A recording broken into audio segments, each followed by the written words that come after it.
And in this video, we're going to take a look at a very close associate of Pat Tate. This man, according to Donna Jaggers, was an integral part of the plan concerning the incoming drugs drop the night these three individuals were killed. Firstly, I'll be narrating a section of Sarah Saunders' police interview, the ex-girlfriend of Pat Tate, who discusses her relationship with this individual. Welcome back. It was a crime which pushed everything else off the front pages. Three men, all known criminals, found shot dead in the Essex countryside. It was a cold-blooded, professional killing. The victims had many enemies, but which one wanted them executed?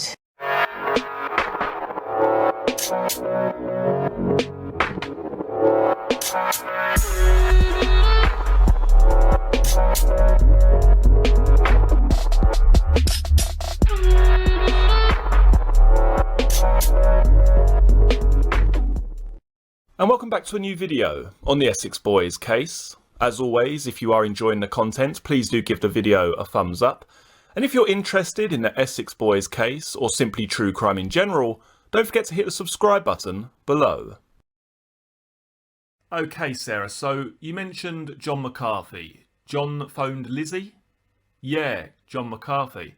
He lives in Kent. I can't remember how I first spoke to him. I haven't got a clue, but I remember him saying to me, "Oh, who's got the phone? I've tried to get in touch with you on the phone," which Lizzie had. He was rattling off about, three men have been murdered and obviously it's a big sort of deal. But John was sort of disgusted because he said, "What on earth's going on? Who's she? She's acting like it was a big sort of show sort of thing, Anyway, I arranged with some police officers to meet Lizzie round there. She wanted to get all of her stuff out of the bungalow and she left the phone there, which obviously she would have done as it's in my name. Okay, so your intention was to get the phone back that you had registered in your name, is that correct? Yeah, but it wasn't really a big thing. I think to be honest, it was more important to just get her stuff out of the bungalow and to get the key for the bungalow. I think it wasn't a big thing to get the phone back at all. Okay, so you didn't ask for the orange phone? From who? Her. Well, she didn't have that, did she? Pat had that when he died. Yeah, she didn't have that phone. But you didn't know that, Sarah. Well, no, obviously I didn't know that. To be honest with you, I can't remember. I don't know. So what's it got to do with this John McCarthy bloke, Sarah? Well, it was just a conversation I remember at the time. John saying, "Oh, I phoned to try and get in touch with you, Sarah." And some girl answered the phone and it was all like a big circus to her. That sort of thing. It was just a conversation I remember. I don't know why. So you didn't ask John to try and get the phone back off of her? I think I might have said, "Oh, I don't know. I really don't know why there's a thing about the phone. Well, it's very important, Sarah."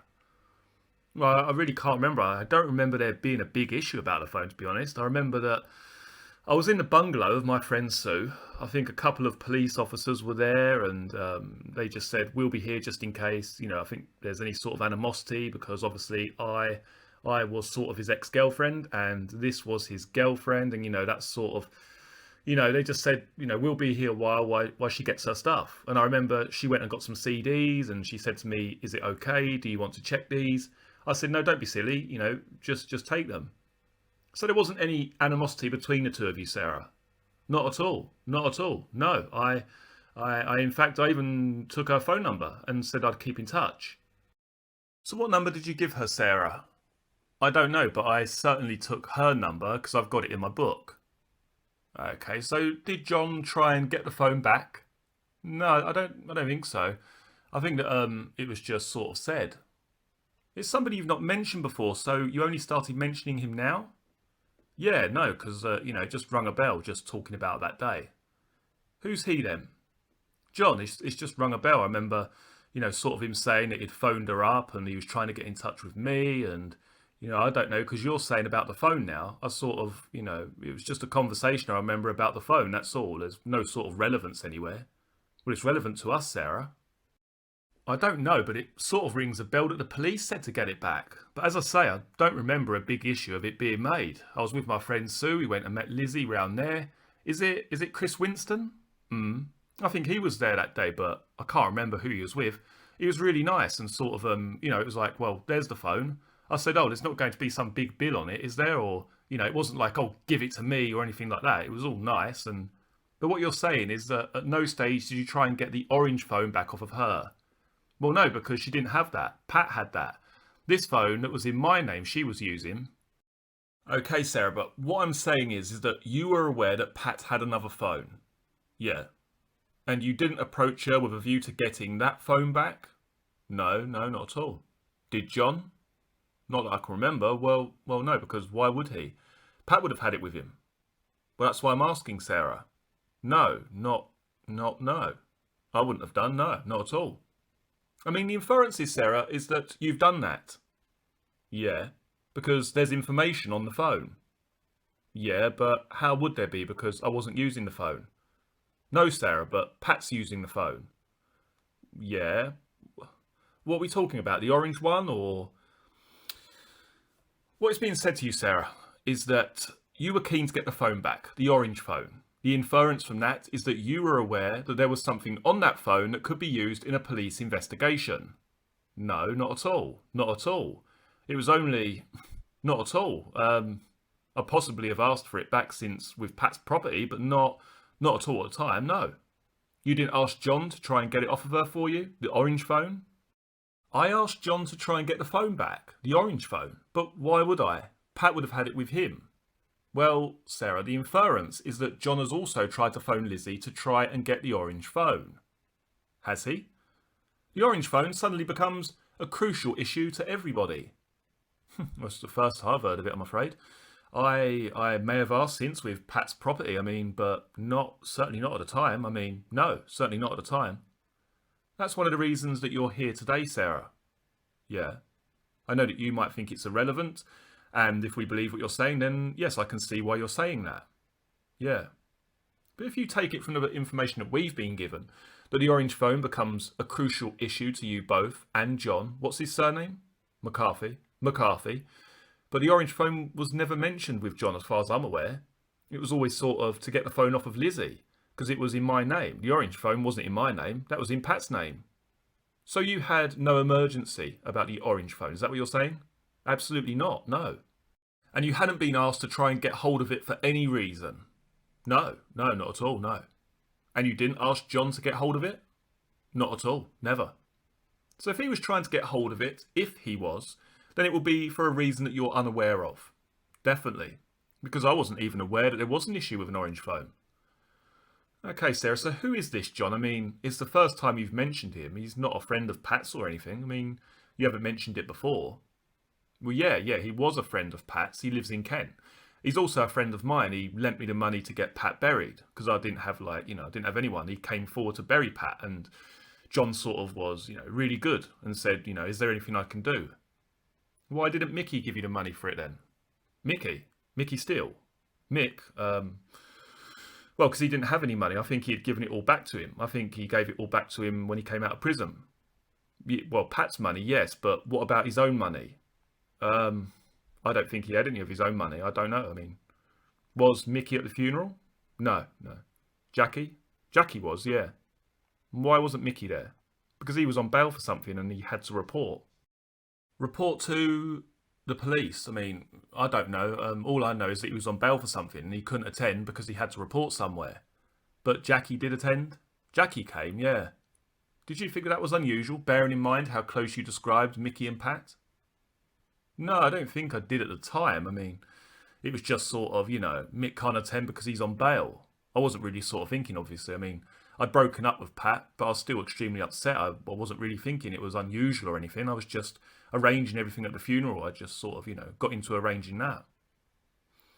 Is John McCarthy a mate of Mickey Steele's? I don't think so, no. No, John McCarthy just sort of, he was really nice and, was in touch and said, is there anything I can do and all that. I said, I hope you don't mind, but the police have taken some money from the bungalow and I've got no money to bury him. Can you lend me the money? And he came down and lent me the money and I sort of done the funeral and so. So you're fairly close to John McCarthy then to be able to approach him like that. Yeah, I suppose I would be, sort of. I still talk to him now and again. I wouldn't say he was like really close. We talk on the phone now and again and he'd ring up and ask how things were. Do you need anything? Just that sort of relationship. Is your son all right? Does he need anything? Had you got any idea at this stage who had killed Pat? No, none at all. I still haven't. I still don't think it's Mick. I know a lot of people who are saying that, but I don't think he's capable of that. I know Mickey really well, and I just don't think he'd be able to look me in the eye, and I don't think he'd be able to look in my son's eyes. You know, we saw him a couple of days afterwards, and I just don't think he would be able to do that. We now turn to a point which is incredibly interesting, and actually something I've only just discovered merely a few days ago. Now, as many of you all know, in February 1996, Michael Steele started to receive telephone calls from undercover police officers who were posing as members of the IRA. That was February 1996. Now, interestingly, between two of those telephone calls occurring, in the summing up in court, it states the following. Michael Steele did not link this conversation he was having with that sort of money. He agreed that between the first two calls, he had called John McCarthy, a very close associate of Tate. He had seen John McCarthy when he was building walls at Gordon Road, but that was the last time. So importantly here, we have a link between Michael Steele and John McCarthy. Now, this is something I've never ever been aware of. So just to give a little bit of context as to what is being spoken about here in the summing up in court documents, basically they're talking about these telephone calls between the undercover police officers and Michael Steele. During those conversations, the undercover officers are basically saying to Michael Steele, Pat Tate owed us money, there was a deal that went wrong, now basically you've got to pay up. You've got to pay that money that Pat owed. So where it states there in the summing up in court, Michael Steele did not link this conversation he was having with that sort of money. He agreed that between the first two calls he had called John McCarthy, a very close associate of Tate. He had said he had seen John McCarthy when he was building walls at Gordon Road, but that was the last time. Now, what we do know is that the building work which took place at the bungalow in Gordon Road was carried out by Michael Steele prior to the murders taking place. So basically what it is saying here is that Michael Steele had some sort of communication or conversation with John McCarthy prior to the murders taking place. Why this is so intriguing is when we take a look back at the statement from Donna Jaggers, who further mentions John McCarthy. The following police statement was given on the 14th of the 3rd, 1996 by Donna Lynn Jaggers. She states the following. I am the common law wife of Craig Rolfe, whom had been my partner for 7 years. I've been asked about Craig's association with Tony Tucker and Pat Tate and their involvement with drug dealing and the circumstances surrounding their deaths. Craig had been involved with Tucker for approximately 3 or 4 years and was registered as a director of Tucker's security company running nightclub doors. This was in name only, and I know that Craig never had any involvement in running the business. His association started as a result of Tucker buying drugs from Craig. They then became more involved as time went on, and they started doing drug deals together. In early 1995, Craig was not being very active and was not completing many deals, therefore he did not have much money. He was being promised that a large deal was due, which would provide him with plenty of money. In the meantime, we were just scraping to get by. I later learnt from Craig that a person called Mickey the pilot, who I now know to be called Michael Steele, was a friend of Pat Tate, who in turn was a friend of Tony Tucker. Steele I understood to be a pilot who brought drugs into the country, and I understood that he had been in prison for it. Craig told me that Steele was a ruthless person who really didn't think much of other people. In early 1995, I was aware that Tate was in prison, and I recall Tucker and one other person, whose details I do not know, running around getting Tate's money together for him to finance the deal. I am fairly sure that John McCarthy had some of Tate's money. Craig told me that this was happening and stated that Steele was happy to continue bringing it in until they were all millionaires. I cannot say when the deal took place, but I can say that at the time I witnessed the changeover of the drugs. Mickey Steele drove to Longwood Stables in Dry Street, Basildon, Essex, where Tucker had 2 horses.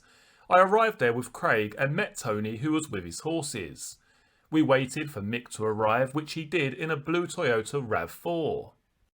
Although I had remained in our car and I had my back to where Mickey Steele had parked, I was able to look over my left shoulder towards the rear of his car. I saw Steele take a large dark-coloured kit bag measuring approximately 3 feet in length by about 12 to 15 inches in diameter from the boot of his car. By the way he was holding the bag, it appeared to be very heavy. He handed it to Tucker, who put it in the boot of our car, which was a Vauxhall Senator. Craig then got back into our car and we drove to another location. Craig took the holdall out of the boot and took it to a safe house where all the drugs were stored. I went into the house with Craig, who then placed the bag on the table. He opened up the bag and I saw that it contained bars of brown cannabis resin, which were all individually wrapped in a clear film. I was present when he checked that it was good quality by burning and smelling a sample and then counting the bars. I am unable to say how many bars there were. I've only met Mickey Steele on a couple of occasions and that was only in passing. I've not actually spoken to Mickey Steele. On each occasion when I have seen him, he has always made me very aware that he does not want me to look at him. The last deal which Steele carried out for them was approximately 2 weeks after Tate was released from prison, which was at the end of the 10th, 95. Craig told me that Mickey Steele was arranging to bring in £60,000 worth of cannabis from abroad. Craig put in £7,000, Tucker put in £20,000, and Tate and a fourth person called Barry Dorman were putting in the remainder of the money. A couple of days before the cannabis was collected, I went with Craig to Tucker's home address in Rettendon Essex to hand him the £7,000, which was in a Tesco's carrier bag. The money was handed to Tucker, who was in turn going to hand it to Steele. We were only at the house for around 5 minutes, and as Craig and I were leaving and walking down the driveway towards our car, I saw Mickey Steele walking up the driveway towards the house. He passed by us and nodded to Craig. He did not speak or acknowledge myself. Steele had come from a white car which I believe he had been driving. I cannot say what the car was, but it was clean and had the appearance of an average family saloon. There was a second male in the car who had short dark hair and appeared to be a little bit younger than Steele. He appeared clean shaven, but I did not take any further notice. We got into our vehicle, which I believe was a Vauxhall Frontera, which had been loaned to Tate by Barry Dorman, and left. A couple of days later, Craig told me that Steele had been arrested by customs officers whilst he was taking his boat from the water. This was following him dropping the cannabis off at a safe point on the coastline about 3 miles away. That same day, Tate was arrested during the early afternoon, having crashed Tucker's Porsche car in Southend. I was at work and would have finished at 1500 hours that day. Craig picked me up from work and told me what had happened to Steele. About 1600 hours, Tucker phoned Craig on his mobile phone and told him about his car and what Tate had done to it. About 1800 hours that day, Craig and I drove to Southend Police Station to collect Tate. Once in the vehicle, I became aware that Tate already knew about Steele being arrested. He then used Craig's mobile phone to ring Jackie Street. He asked her if everything was safe. I took it that it was as a result of Tate's manner and subsequently what he said to Craig. He said that it was all safe. I took this to mean that the drugs had not been found. On this occasion, I did not know where the meeting between Steele and the others was to take place, but after a couple of days, Craig brought his share of the cannabis round to our house in Chafford 100. Because the cannabis had already been sold on, the same day, Craig and I took it up to the Golders Green area of North London, where Craig handed it on to a black male called Gary. No money was exchanged because the cannabis was what's known as laid on. Gary for him to sell and then pay Craig. The agreed amount per kilo worked out to be approximately £10,000 for the lot. Already the others had placed their own share with other dealers, but very quickly they started receiving phone calls telling them that the cannabis was very poor quality. I learnt through Craig that Tate and Tucker were very agitated because Steele during this time was trying to push the price that he wanted up. In effect, this was eating into their personal profit from the deal. They contacted Steele and told him they wanted their money back because the cannabis was rubbish. Steele didn't want to take it back. Tate and Tucker then started putting real pressure on Steele to recover the money. By pressure, I mean through intimidation. I cannot say exactly what they did because I do not know, but I do recall hearing conversations they had with Steele on the phone where they were ranting and raving at one another and pacing up and down. I understand that Steele finally agreed to return the cannabis and get their money back for them. Tate, in a fit of temper about the whole affair, smashed each slab before it was returned. Steele had told them that a parcel the same size had been picked up by mistake, and that's how the problem had come about. I am not certain, but I think on this occasion Steele had to collect the cannabis from Tucker's home address in order to return it. Steele arranged to hand the money back to them on the continent. He was going to return the goods to his suppliers and then take the money to a pre-arranged location where he was to meet Craig, Tucker and Tate. The day they were going to meet coincided with Tony Tucker's birthday, which was the 17th of November. His girlfriend Anna had pre-booked a surprise night in a London hotel prior to the trip to collect the money being made. Therefore, Tony was not going to go. They wanted a group of people to go over in order that the money could be divided up to bring back into this country. Craig asked me to go, but I refused because I was not happy about getting involved and didn't want to go. The eventual party consisted of Barry Dorman and his wife, who went in their own car, Pat Tate and Craig with 3 girls, Donna Garwood, Liz Fletcher and Gaynor Hazer. They travelled in the Range Rover and left via Harwich. Craig did tell me where they went to, but I cannot remember the location or where they stayed. I know that they stayed overnight in a hotel and were met by Mickey Steele.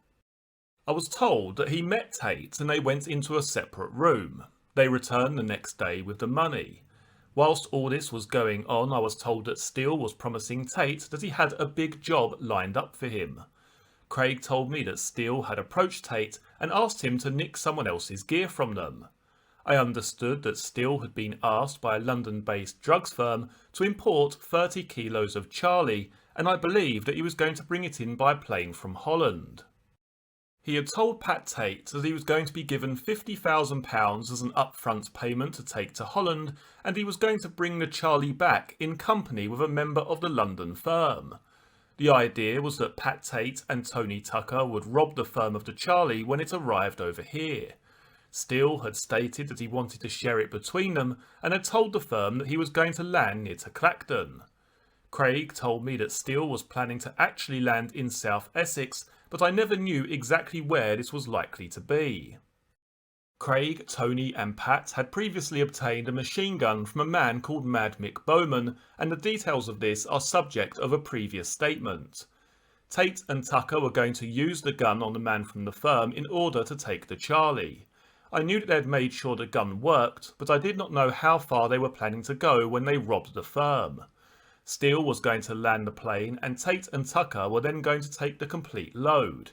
It was going to be split eventually, 10 kilos each, and was going to be taken to John McCarthy. Craig told me that McCarthy was going to pay them nearly £1 million for the load, which was for Tate or Tucker to divide. Not long after Craig had told me about this, he told me that Tate and Tucker had decided that he was going to drive the load away once it had been taken and go to McCarthy's with it. They had told Craig that they intended to rip Steele off by cutting 3 kilos of the cocaine into 10 kilos of impure. This would have resulted in Tate and Tucker having 27 kilos between them. The remaining 3 kilos was going to be taken to Mick Bowman, and he was going to cut it for them. I do not know what the arrangements were to get the 3 kilos to Bowman or to get the 10 kilos of impure back to Steele. By this time, I was getting very worried by Craig's involvement and told him that I didn't want him to have any part in it. He told me that Steele didn't know that he was going to be driving, and he convinced me that he wasn't as heavily involved as the other two in what was going to happen. He also talked about the money which was likely to be coming their way and how that would enable us to go ahead with whatever plans we wanted. I realised that I wasn't going to be able to talk him out of it, and albeit I really didn't want him to go through with it, but in the end I gave up. I believed that by this time he was in too deep. Craig told me that the money had been paid to Mickey Steele, who had taken it to Holland. The weather had changed and there was now snow on the ground. Craig told me this was causing them delay and they were waiting for it to clear. On the day of the murder, I was working as normal and was due to finish at 1500 hours. That evening, Tony Tucker and his girlfriend Anna, Craig and I, and Pat Tate and a girlfriend named Claire were all going to the Global Net Cafe restaurant in Romford. We were going out because they believed they were coming into money and they were going to have a pre-celebration. Craig phoned me at work in the afternoon and told me that Mickey Steele had contacted Pat Tate and said that he wanted to meet with Tate and Tucker to go and look at somewhere they could land a light aircraft. Craig mentioned to me that they had been to, or were going to, I can't remember which, to the TGI Fridays restaurant at Lakeside. I later found out that this had been Tate, Tucker and Craig and a person called Peter Cuthbert. I do not know why they met or what was discussed. I left work at 1500 hours that day and went home. The meal at Romford was booked for 2200. I was busy wrapping Christmas presents when Craig returned home with our daughter. We were at home together for about an hour and a half. Craig told me that I was to be ready for 1900 hours to go out. He was going with the others to look at the airstrip and then would come to collect me. Craig wanted me to have something new to wear for the evening and took me to the Lakeside shopping centre at 17:45. He was driving the Range Rover and left me to go and pick up Tony Tucker. Craig told me that he was going because he didn't want Tony to be in a position to say that he hadn't had any part in the arranging. I also understood that Craig was going to collect Tony Tucker from his home and they were going to meet Tate and Steele later. I did not have contact from Craig, Tate or Tucker after this point. So to summarise, we have this individual, John McCarthy, who we don't really know that much about. There's no sort of indication that he was brought in for any kind of questioning regarding the murders or what he might know about these murders. Yet he's mentioned extensively here in the statement by Donna Jaggers. In one paragraph it stated that John McCarthy had been running around trying to get some of Tate's money for him. He was a close associate of Pat Tate. They were also going to rip off Mickey Steele and then sell that product on to John McCarthy. John McCarthy was going to pay them nearly £1 million for the load, which was for Tate or Tucker to divide. Yet this individual, John McCarthy, was actually known to Michael Steele prior to these murders taking place. So is it possible that Michael Steele got wind of what was taking place by that very individual? It's very, very strange. Imagine if you're trying to set someone up. You're going to rip them off. You're going to get this consignment in. You're going to steal it. You're going to run away with it. You're going to take it to Mr. McCarthy. He's going to give you a large sum of money for that product. You're going to stitch up Michael Steele.